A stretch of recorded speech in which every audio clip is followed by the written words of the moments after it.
There they analyze the soil, and by the contents of the soil, they say it's best to grow wheat or sugarcane. But that's not an opinion, that's a finding. So in the future, no one makes decisions, they arrive at them, just as they do in the aircraft industry or any technical industry. They take concrete, twist it, bend it, press it, and they give you a list of the reaction under different tensions, compression, torsion. I love that system. What I don't like is the system, what do you think, what do you think, what do you know, what have you found out? And we'd rather use that. That's why the world has so many problems. It's based on an old language that can't talk about anything except blah, blah, blah. I'll try to give you an example. Normal people say, have a nice weekend. Why don't they say, have a nice life? Why just a weekend? Don't you see?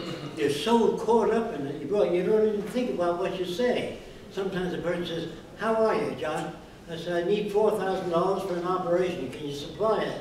I said, no. Then why do you ask me how I am?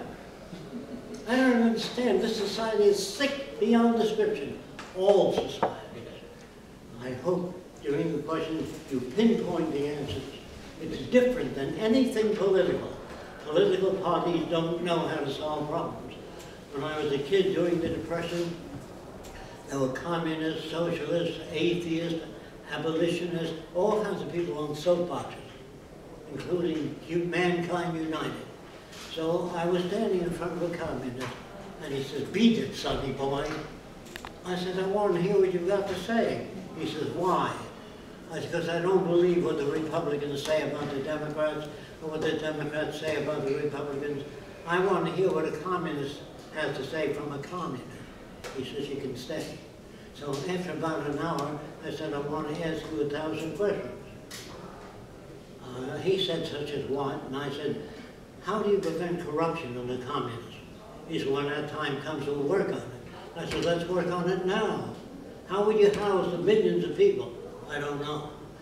So I said, what will you do when you get into power? He said, well, we'll play it by ear. I said, let's study that in advance. He says, you're a deviationist from the teachings of Marx. Absolutely. No, he was a dumbbell, I'd say, because I would help any country, any organization to learn how to use the earth more intelligently. I'm not against anybody, because I believe that a communist country is just as sincere as any other country. They're all wrong, though.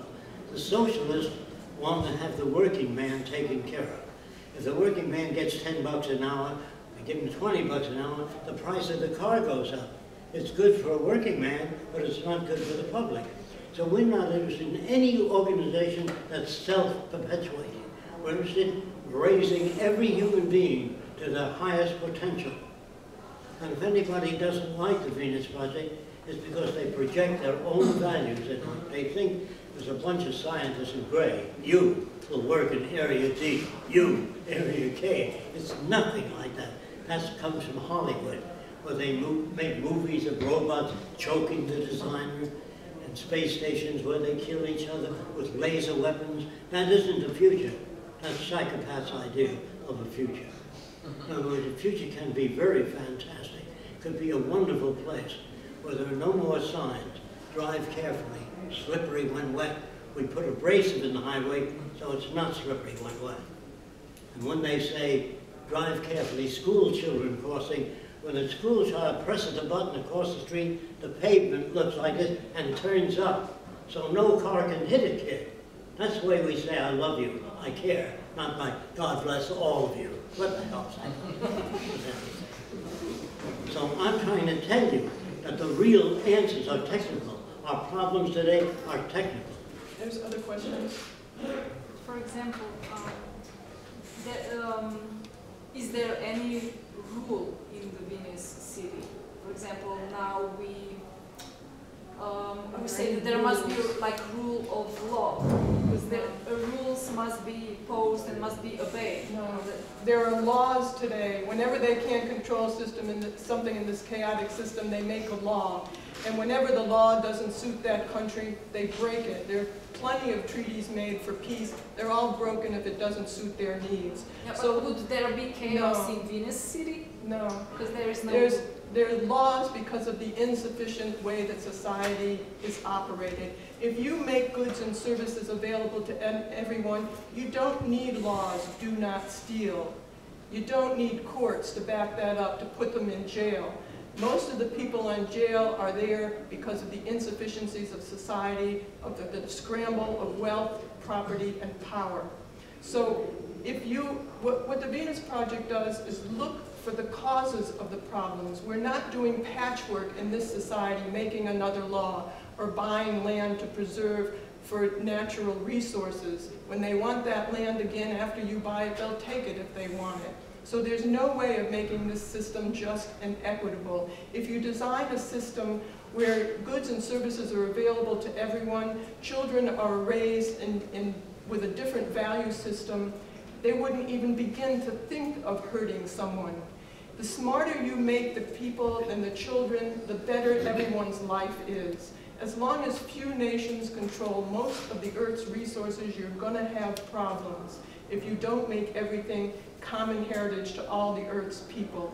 So if you do that, you don't need laws not to steal, do not kill. We take out the reasons for the aberrant behavior. People think that that's natural, that that's human nature. Well, it isn't. We've been living with scarcity since the beginning of time. So you get aberrant behavior. We want to make an abundance as quickly as possible, and it eliminates a lot of the aberrant behavior with a new educational system and a new value system that's updated to that society. You want to elaborate on that? Well, if you live near a waterfall where there's lots of drinking water, mountains of it, nobody comes at night and steals a canteen full of water. It's only when it's scarce. There used to be a time when water was free all over. Now in the United States, it's $1 for a glass of water. So why? Because it's scarce. If you produce tires that don't wear out or last 15 years, the tire company will buy that patent and not produce it. But when tires wear out, that's their business. When somebody dents your car, somebody makes money doing it. If you need a root canal job, it's $1,200. So all human misery pays off today by someone. If you can't see too well, someone makes $100 selling you eyeglasses. How can you have decency and ethics in such a world? You know, today when somebody steals a watch, 3 times, they put them in jail. 3 times when you're out in the United States, they put them in jail for a long time. And then they have to house them, give them medical care for years and years and years. Isn't it cheaper to give them a watch? You know, it's so stupid. We're talking about, as I said again, is the intelligent management of Earth's resources for the benefit of people and the environment. Is there enough resources if you look at the growing population of the world? Do we have enough technology? Do we have the knowledge right now at this moment? Can you hear that? Yes. Do you have enough resources or the technology? When the United States was in the middle of a depression, they had very little money to go around. But they had And then resources. when the war came, with the Axis powers, we gave them submarines, airplanes, aircraft carriers, everybody's got machine guns. Where does all that money come from all of a sudden? They take it, they create a national debt. But if they didn't have the resources, they couldn't build that. So obviously, we have enough resources. But nations spend most of their money, their best brains, on weapons of war. Now, Einstein and all the other people, Dr. Lawrence, that worked on Oppenheimer, that worked on the atom bomb, went to see President Truman. President Truman was a hat salesman, I don't know if you know that, a real pinhead. And Oppenheimer and Einstein suggested that they drop the atom bomb 30 miles off the coast of Japan and say, we have a terrible weapon, we'd rather not use it, please surrender. And he says, I don't want to see those guys anymore. So he dropped the bomb in Hiroshima, Nagasaki, because he was a stupid individual. That builds hatred for the future. You understand? That all the presidents of the United States, I'm sorry to use these terms, were assholes. They knew nothing. They were not well educated in ecology, the history of civilization. They know nothing. They're businessmen and lawyers. There's nothing the matter with lawyers as long as they have their hands in their own pockets. You know, I just wanted to comment on this a little bit more. We have never given